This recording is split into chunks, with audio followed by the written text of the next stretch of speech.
Actor Subbarao గారుగా మన నంది పలకరిస్తున్నారు అనమాట. ఆయన పేరు చూసారుగా ఎంత పెద్దగా ఉందో. సుబ్బారావు గారు మాట్లాడండి. రేవంత్ గారు. అందరికీ నమస్కారం. ఇక్కడికి వచ్చిన మీడియా వారందరికీ థ్యాంక్ యూ సో మచ్. అలాగే ఇంత మంచి ఛాన్స్ ఇచ్చిన సితారా ఎంటర్టైన్మెంట్స్ వారికి కూడా థ్యాంక్ యూ సో మచ్. అలాగే నవీన్ అన్న మంచి ఛాన్స్ ఇవ్వడం వల్ల చాలా మంచి క్యారెక్టర్ చేశాను. చాలా అంటే చాలా మంచి character. First half second half కూడా ఉంటుంది. చాలా అంటే చాలా నవ్వుకుంటారు.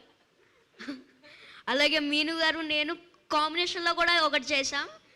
అయితే అది చాలా చాలా చాలా ఫుల్ ఒక డాగ్ సీన్ ఒకటి ఉంటుంది. అది చాలా ఓకే. డాగ్ సీన్ వరకు ఓకే, పర్లేదు. అది ఏంటి అని చెప్పొద్దండి. చెప్పలేదుగా.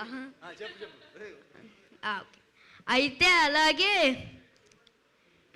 ఈ జాన్ 14th రేపొద్దునే, జాన్ 14th అంటే రేపొద్దునే. అయితే మీరు జాన్ 14th వెళ్ళి సినిమా థియేటర్స్లో చూసి బాగా నవ్వుకుంటారని అనుకుంటున్నాను. Thank you so much. Thank you Revanth. Thank you so much.